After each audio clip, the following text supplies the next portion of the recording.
Hey guys, I hope this video finds you well. I wanted to do a quick video here about writing using Oak Meadow, but of course it doesn't have to be just about Oak Meadow. It could be used in any type of writing curriculum, any type of homeschooling format you want to do. But there are a lot of questions over why Oak Meadow uses main lesson books and why they recommend not using lined paper until like 5th or 6th grade, maybe middle school. And so since I have 1st grade, 2nd grade, 3rd grade, 4th grade, and 5th grade books, I thought I'd share what the books say about writing and teaching your child how to write without lines. So I went through all of the books, and if I miss anything, and you know I have, please add it below.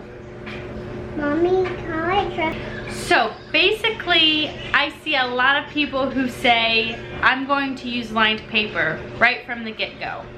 And that's normal. Usually you use lined paper starting in kindergarten. But Oak Meadow is different because it is based off, or it was based off of a Waldorf idea where you use main lesson books. And main lesson books don't have lines, they're drawing pads, and you would draw a picture around it, you would do form drawing, you would make each page beautiful, you would use crayons. So it's a whole different idea. But a lot of people who maybe don't want to do that go to, I'm just going to do lined paper because X, Y, and Z. There could be a million reasons.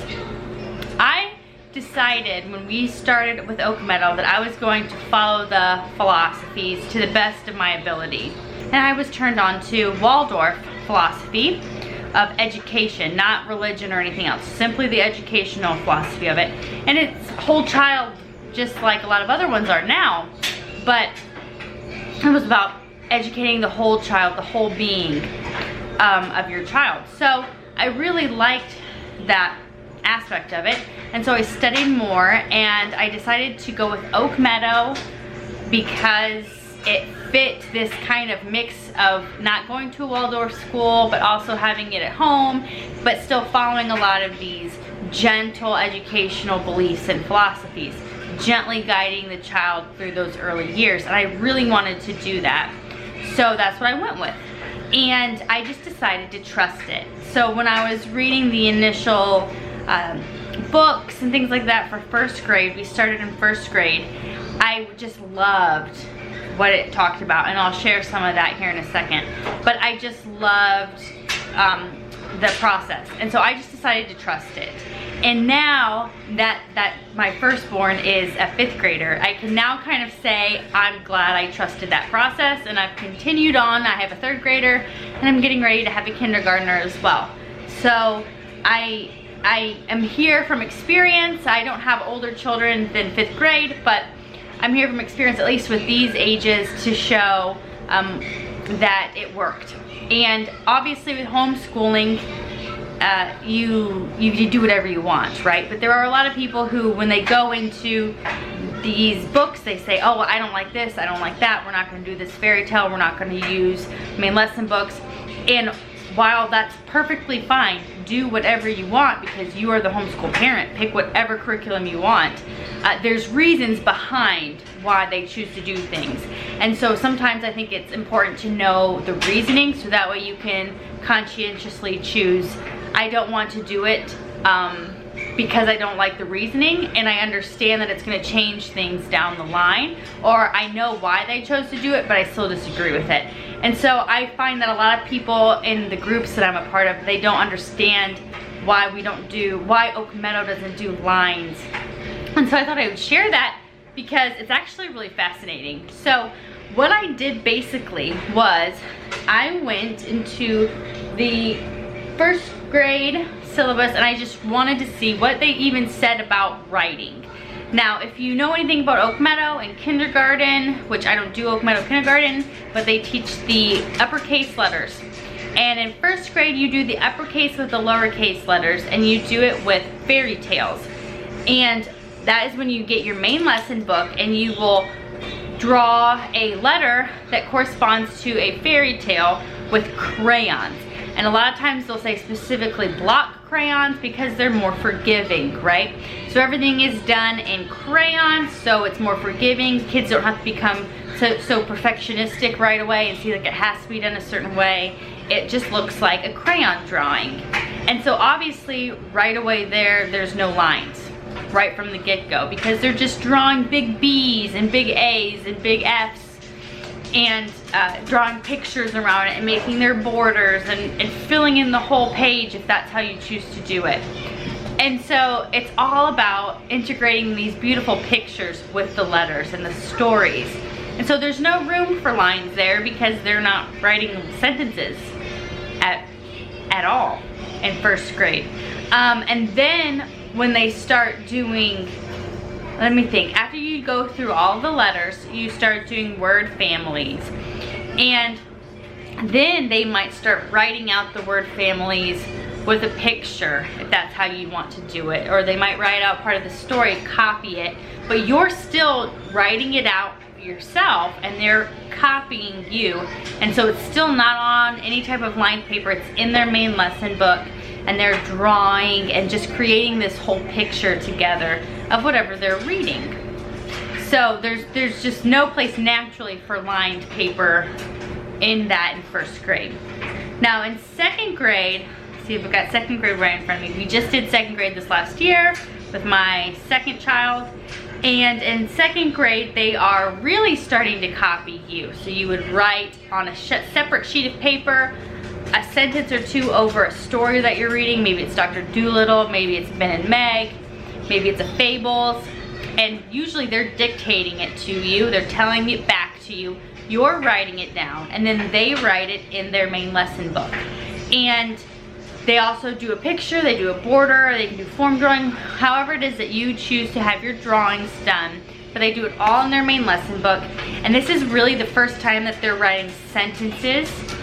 And it is supposed to be also done with crayon. Now I believe both of my children, neither one by second grade wanted to write with crayon anymore. They preferred to write with pencil or colored pencil, or sometimes crayon, it just depended. But I let them do that because that was what they wanted to do.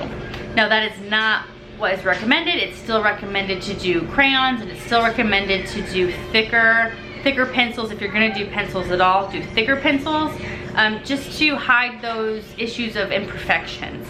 My one daughter didn't have an issue with that, so when she wanted to write with a pencil, I'll show you here in a second, she used a pencil and she was fine with that. But I think my oldest daughter, I did try to keep her in crayons as long as possible, just to help with not thinking, oh, I just can't write this correctly, right? Because it's just about the whole experience of learning to communicate in this way. What was that?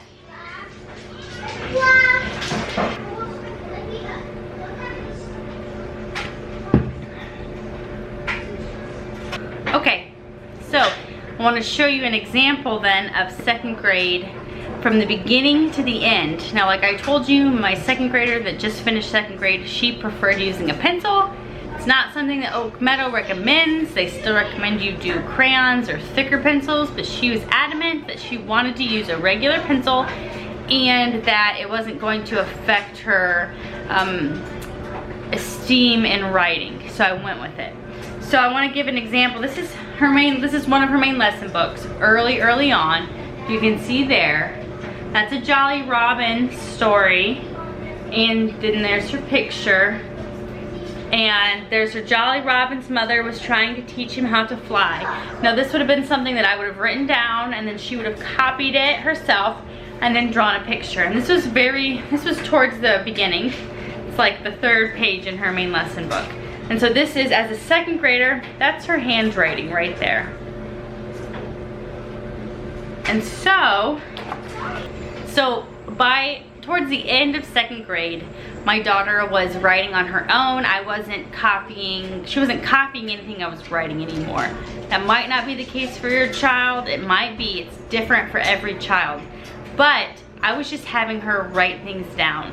So I wasn't even worried about her maybe spelling them correctly or having the right sentence structure. I was just trying to encourage her to write things down that came from her head and having the confidence to write them down. So you're gonna see some misspellings, you're gonna see some things like that because I didn't correct them on her main lesson book. Something we would have talked about afterwards, but I really wanted her to gain the confidence of writing without having to feel like she has to copy somebody else. But I really want you to see the difference in the writing. So this was right there. So this is 2nd grade, and then that's her little picture. Because about halfway through the year, she decided she did not like to draw in her main lesson book anymore. That's just how things are when you have many children. Some love doing one aspect of it, and some don't the other. So that was her drawing. But look at the difference in the writing right there. And this is the end of 2nd grade. So that's how 2nd grade went. 3rd grade is basically that, where they're writing in their main lesson books. They're not copying off of you anymore. You're starting to teach them very basic grammar rules by then. And let me see, where's my 3rd grade syllabus here? And the big thing with 3rd grade is, let's see if you can get me, there we go. And the big thing with 3rd grade is they start learning cursive. Now, they give you the Danielian cursive book, and that is the first time that with Oak Meadow you use lined pages to write in, and you only do it in the book. So I would be giving her lined pages from the book to do, and she would practice her cursive in the book. And then after she felt comfortable in there, I would do what I did at the beginning of 2nd grade, which was write something out in cursive, and then she would copy it into her main lesson book until she was able and comfortable to do it herself. And really, I was a little nervous about how this transition would go, and it went very seamless with my oldest. Now I'll have a 3rd grader this coming year, so who knows how that will be because my children are very different. But that is the first example of writing on lines, is when you use the Danielian book. Ooh, why am I not in focus? Let's see if I can fix that here. When you use the Danielian book from Oak Meadow. And I'm trying to see if it says anything. Let's see, when it talks about language arts for 3rd grade, it just says, write sentences as neatly as you can on a separate piece of paper using capital letters to begin sentences and punctuation when necessary. So this is also something that's very special. In kindergarten, in 1st grade and 2nd grade, you're not focused on punctuation, you're not focused on uppercase letters unless they want to be. So it's still just very basic and simple, and just gradually getting them used to writing and confident in writing. And in 3rd grade is where you start actually saying, like, this is how you write.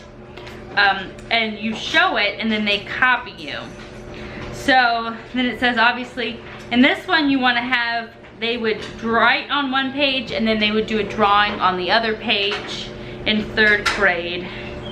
And sometimes you could also tell them what to write, and then orally they could hear you and then write it down, and that way you could help starting to teach them spelling, because then also in 3rd grade you really start focusing on spelling as well as cursive.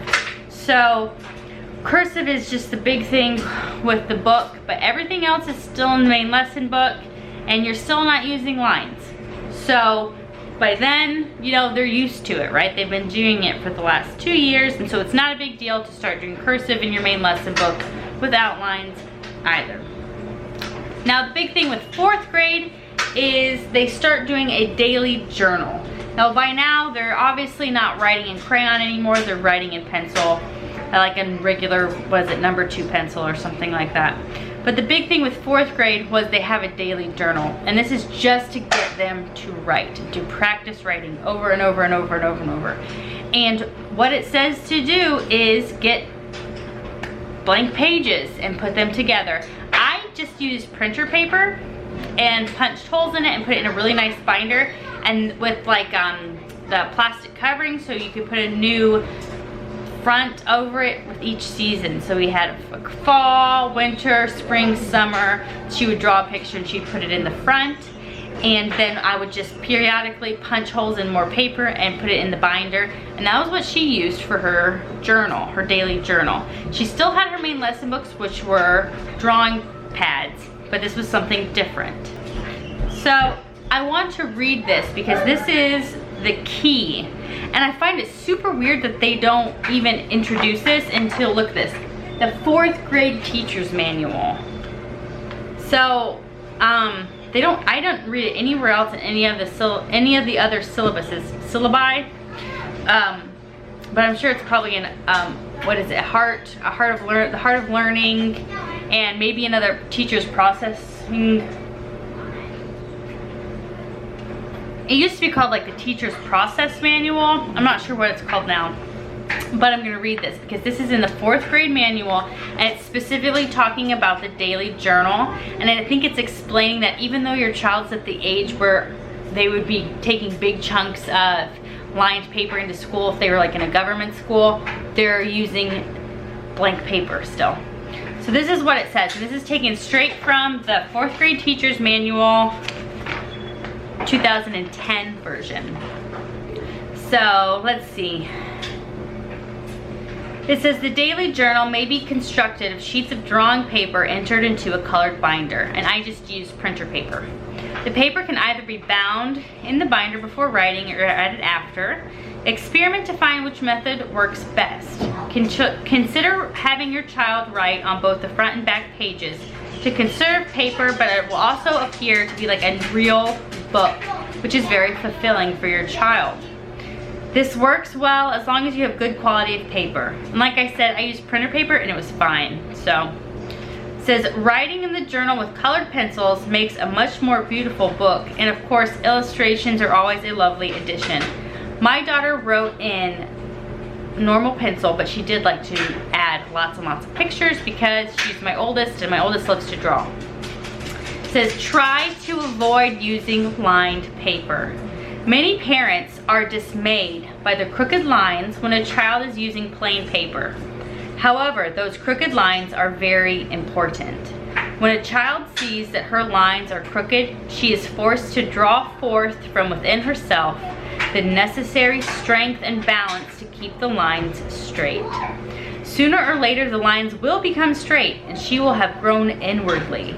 However, if she is always kept within the bounds of straight lines, she never has the opportunity to develop inner strength and balance to correct such crookedness. Many children appear to write very evenly, but if they ever have to write on a paper without lines, their handwriting disintegrates, for they haven't developed the inner balance to enable them to write well without lines. Such apparently insignificant elements have a substantial effect in the unfoldment of a child because they work upon the deeper nature of a regular, consistent manner. The disintegration of the inner strength of our children does not occur only through the obvious and usual events, but through the apparently insignificant actions which are repeated every day. By the same token, we can help our children develop the inner strength by consciously attending to these small affairs in such a manner that will call forth a deeper response little by little, day by day. And if that just doesn't make you love Oak Meadow, I don't know what does.